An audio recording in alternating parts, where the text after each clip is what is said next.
Hi, this is Mikul Patel. Today, in this video, I'll walk you through my journey at my mental health startup, Moodcafe. It all started right from my undergrad, which was at IIT Roorkee, which is one of the premier institutes of India, where you see a lot of there's a nerds and geeks going there.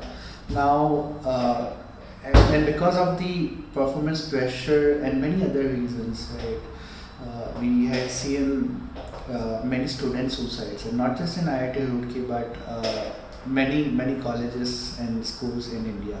In fact, every hour one student commits suicide in India alone.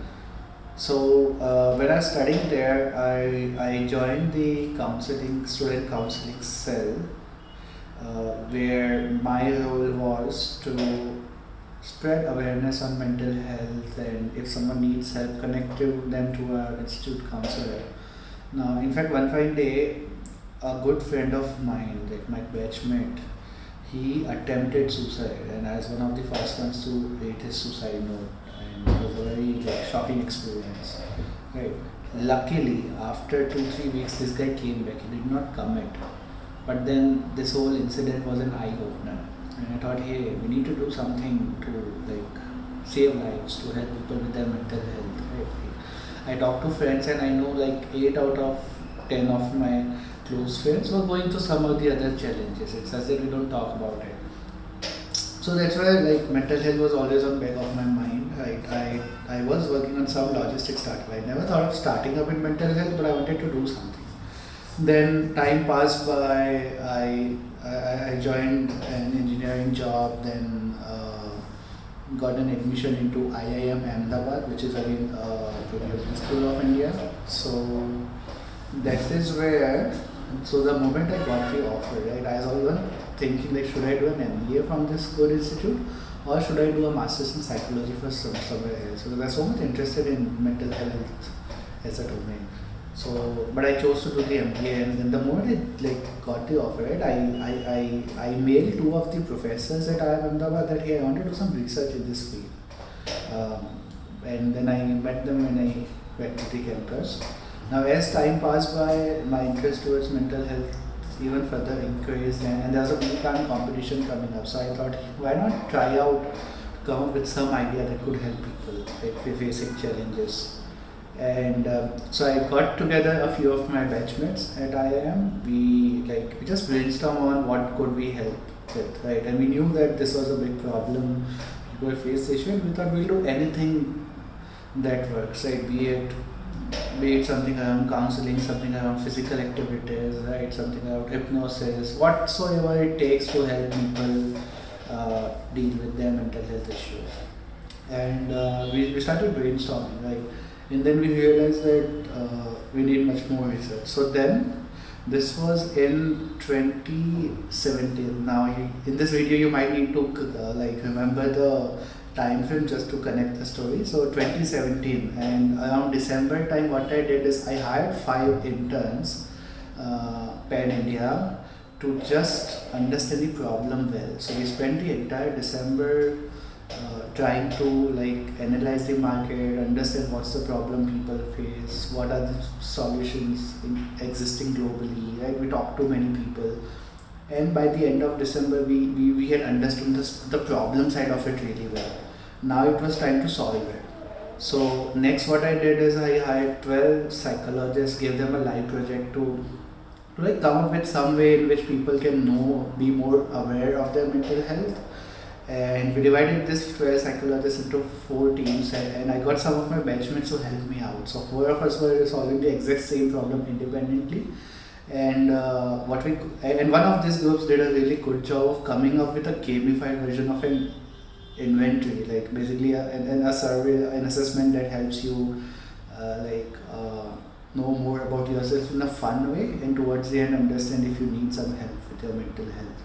So that's how we proceeded, and we thought, yes, this is going to help people know that they need help, but then we also need to solve for it. So we started a conventional counseling model, the way anyone else does, right?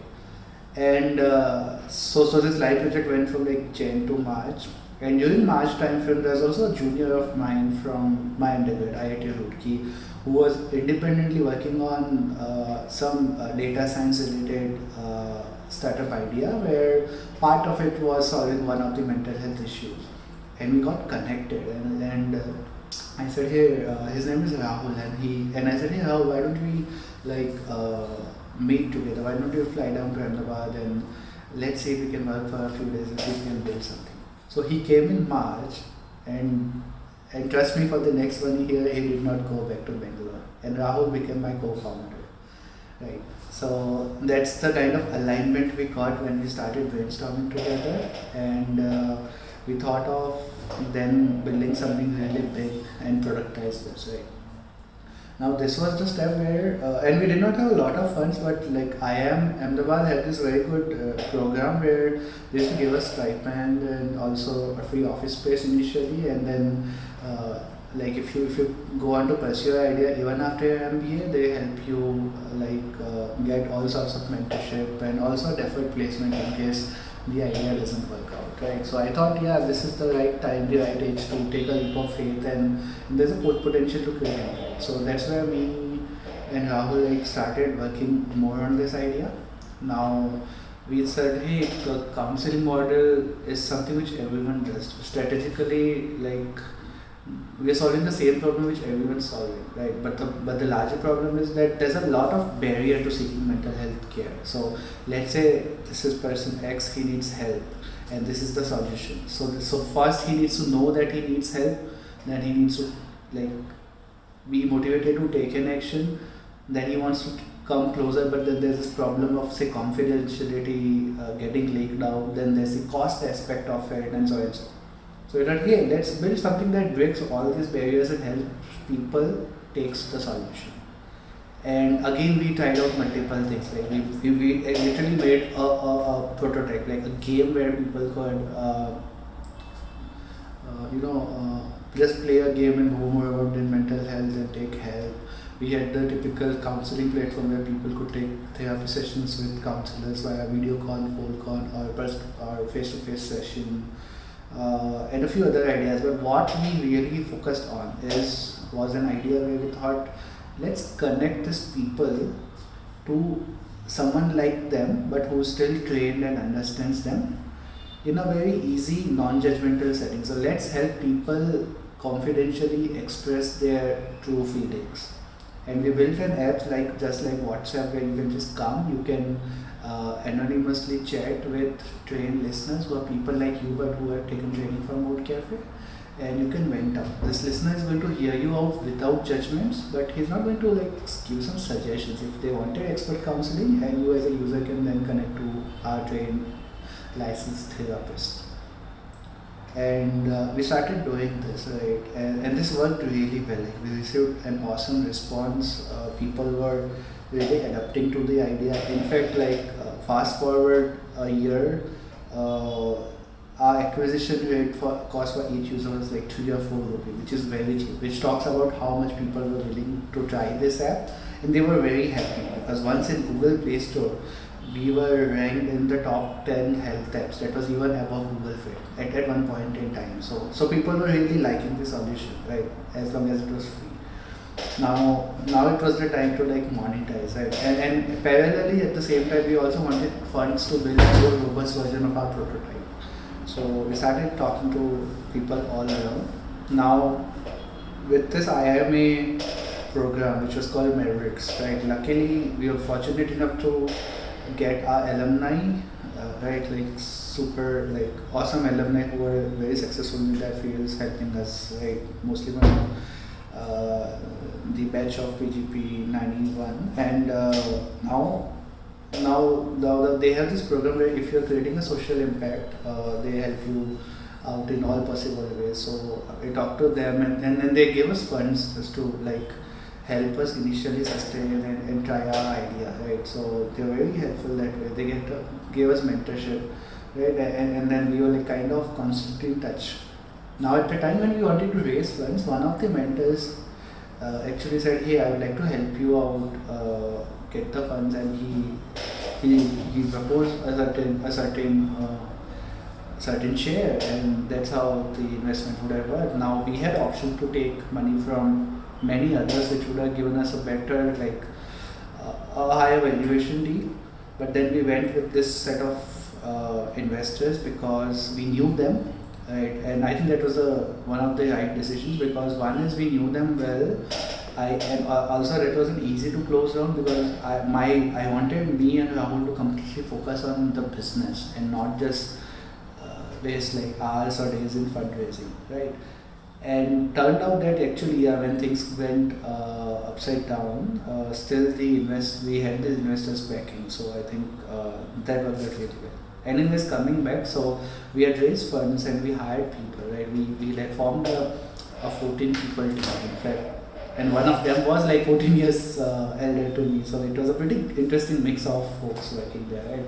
And then we started aggressively like getting people, did some really interesting initiatives. I think I'm really proud of the team we had, because the level of creative ideas they got was just awesome. So we were able to kind of crack the problem of like acquisition, getting people, and engage them as well. But the third challenge was to like make money out of it, right? And that's where it was very difficult. We also explored the B2B route, or rather I would say B2B2C route as well, where we give our solutions to the employees of a corporate. Now, we did not invest a lot there, right? But then we did some free workshops, and again, this was like pre-COVID times, right? And like getting people ready to pay was a difficult situation. Now there's a possibility that we would have like stayed there for a longer time, and we might have then become a big name in the B2B2C kind of a space where corporates tie up with us. But then it was just a strategic call we took that hey, we want to either go on an individual, like a retail consumer end, where we scale the product and it's just get another popular app available to each and every person. Now we had tried out a lot of things, right? We tried pitching to corporates, they were not willing to pay, individuals were not converting to counseling sessions and so on. So we thought, okay, there's nothing to lose now because none of this is working. So we tried out a wild idea where we like ask people, hey, you chat with the listeners, right? Get the help, and then you pay the amount and pay what you want, right? Like so that we can sustain and help the next user. Right. So we tried this pay what you want model. Now we tried it out with around 2,000 users, and surprisingly less than 10 people paid. Right, and then to like a few hundred rupees or so. Like I mean, most of them was less than $10. Right. So that gave a clear indication that while people were engaging, happy, rating us, and they were satisfied with the whole value. They're not going to pay with whatsoever service need for their own mental health care in India, right? So then the option was to like say either explore some other country or some other business model where someone else pays for you, right? Or try out something else, right? But we've taken like enough time, and we also had a shorter runway. So I talked to our lead investors and I said, this is the situation, and like and that's where we kind of he actually he was very kind. He offered like, do you think you have another plan B where like we could raise more money together and take it forward?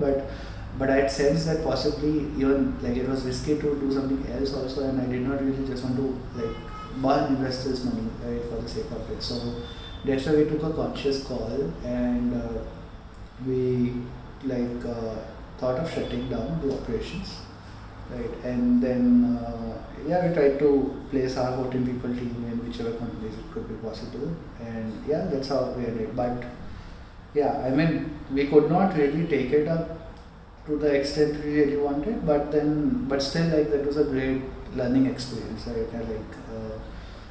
Like leading a team of so many people, handling money more than what I had earned till that date, right, was also a very good learning. And then the best part is like we helped 20,000 plus people with their mental health, and we saved 9 lives. So there are like 9 people we know of who were feeling suicidal and reached out to us. So I'm proud of my team, and I'm proud of Moodcafe, right, that help people out. Okay. Thank you.